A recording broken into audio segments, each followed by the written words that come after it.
ሰላም እንዴት ናችሁ? ዛሬ ማስጎብኛችሁ ፉሊ ፈርኒሽድ የሆነ ያለቀ አፓርትመንት ነው። ተከተሉኝ። ቪዲዮውን ሙሉ በሙሉ እስከ መጨረሻው ተከታተሉት። እስከዛው ግን ላይክ፣ ሼር፣ ሰብስክራይብ እያደረጋችሁ የምትመለከቱት እንግዲህ ፉሊ ፈርኒሽድ የሆነ ጥንቅቅ ብሎ ያለቀ አፓርትመንት ነው።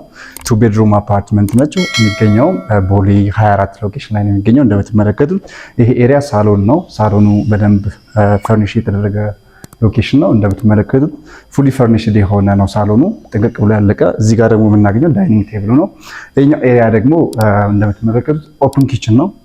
ኦፕን ኪችኑ ሙሉ በሙሉ ጥንቅቅ ብሎ ያለቀለት። ከፈለጋችሁ እዚህ ጋር በሻተር ክሎዝድ ኪችን ማድረግ ትችላላችሁ። ዋይ ቢኮዝ እዚህ ጋር የራሱ የሆነ ቬንቲሌሽን የተፈጥሮ ቬንቲሌሽን አለው። አት ሴም ታይም እዚህ ጋር እንደምትመለከቱት የኪችን ወርኪንግ ኤሪያችን ነው ማለት ነው። ሶ እዚህ ጋር በዚህ በኩል ደግሞ እዚህ ጋር ፍሪጁን እናገኛለን። አት ሴም ታይም እዚህ ጋር የኪችኑ ባልኮኒ አለው ማለት ነው። በባልኮኒ በኩል እንደዚህ በሻተር መክፈት ከፍተን መግባት የምንችልበት አፓርትመንት ነው ማለት ነው። ወደዚህ ስንመጣ ደግሞ ስናምራ የምናገኘው ማስተር ቤድሩም ነው። ማስተር ቤድሩሙ በጣም ሰፋ ያለ የራሱ የሆነ እዚህ ጋር ክሎሴት አለው ማለት ነው። ሶ ጀስት ፋሚሊ ብቻ ይዛችሁ የምትገቡበት አፓርትመንት ነው ማለት ሙሉ በሙሉ ያለቀ ነው። እዛ ጋር የምንመለከተው ማስተር ባዝሩሙ ነው ማለት ነው። ማስተር ባዝሩሙ እንደምትመለከቱት ሰፋ ያለ ነው።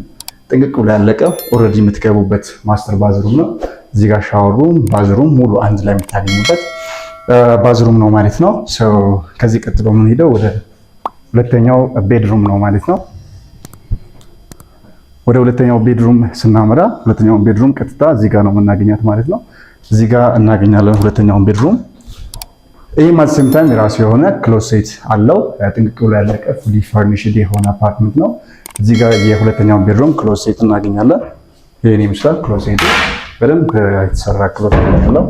ሶ ከዚህ ቀጥሎ ወደ ኮመን ባዝሩሙ ነው የምናመራው ማለት ነው። ኮመን ባዝሩም ውስጥ ይሄኛው ኮመን ባዝሩም ነው። ኮመን ባዝሩም ውስጥ ደግሞ አት ሴም ታይም በዚህ በኩል ስቶር ክፍል አለው። አፐር ፓርት እዚህ ጋር ስቶር ክፍል፣ ላውንደሪ ክፍል መሆን የሚችል ኤሪያ ነው ማለት ነው። እቺ እንደምትመለከቱት ለላውንደሪ ለስቶር ለምንገለግልባት አፓርትመንት ነች። እንግዲህ እቺን መግዛት የሚፈልጉ ሰዎች ፉሊ ፈርኒሽድ የሆነች አፓርትመንት ነች። ቦሌ 24 ትገኛለች። የቀረችን አንድ ቤት ነች። ከዚህ ቀጥሎ ደግሞ ማሳያችሁ የዚህን አፓርትመንት ቴራሱን እና በጠቅላላ እዚህ አፓርትመንት ላይ የሚኖሩትን አሚኒቲዎች ምን አሚኒቲዎች እንዳሉ በቅርብ ርቀት ላይ ደግሞ ሎኬሽኑ ምን ሎኬሽን የት አካባቢ በትክክል እንደሚገኝ አስጎበኛችኋለሁ። እስከ ቪዲዮ መጨረሻ ተከታተሉ። ለምን መሰላችሁ? እንግዲህ አንድ ሰው አፓርትመንት ሲገዛ አፓርትመንቱን ብቻ አይደለም የሚገዛው፣ አካባቢውን፣ ጎረቤቱን፣ አፓርትመንቱን ኤቭሪቲንግ እዛው አካባቢ ያሉ ነገሮችን ሁሉ ነው የሚገዛውና ሶ እስከ ቪዲዮ መጨረሻ ተከታተሉ። አሁን ቀጥሎ ወደ ቴራሱ እናመራለን ማለት ነው። አሁን ደግሞ የምንገኘው ያው ቴራሱ ላይ ነው ማለት ነው። 10ኛ ፍሎር ላይ እንገኛለን። እንደምትመለከቱት ቴራሱ እንዲህ ስፍትፍት ያለ ቴራስ ነው ያለው። እንደምትመለከቱት በጣም ሰፊ ቴራስ ነው። በጣም ሰፋ ያለ እንግዲህ ለተለያዩ ለፐብሊክ ፐርፐዞች ለተለያዩ ፕሮግራሞችን እንግዲህ የተለያዩ ማህበራዊ ኑሮዎች አሉን ማለት ነው። ሶ እዚህ ጋር የተለያዩ ፕሮግራሞችን ለማዘጋጀት የምንጠቀምባቸው ኤሪያዎች ናቸው ማለት ነው። ሶ በቅርብ ርቀት ላይ እንደምትመለከቱት በጣም ሰፋ ያለ አካባቢ ነው። እንግዲህ እዚህ ጋር የምናገኘው ቦሌ አካባቢ ነው። በዚህ በኩል ደግሞ ገርጂ እንዲሁም ደግሞ ኤርፖርትን አክሰስ እናደርጋለን ማለት ነው።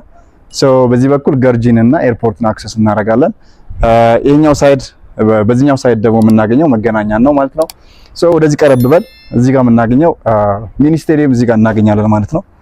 ሶ እዚህ ጋር በጣም የሚያምር ሚኒ ስቴዲየም በጣም እንግዲህ ቅድም እንዳልኳቸው አንድ ሰው እንግዲህ አፓርትመንት ሲገዛ አፓርትመንቱን ወይ ቤቱን ብቻ አይደለም የሚገዛው፣ በቅርብ ርቀት ላይ ያሉትን አሚኒቲዎች እንደ ሜዳ ስቴዲየም እንግዲህ ስፖርት ማዘውተሪያ ስፍራዎች አሉ።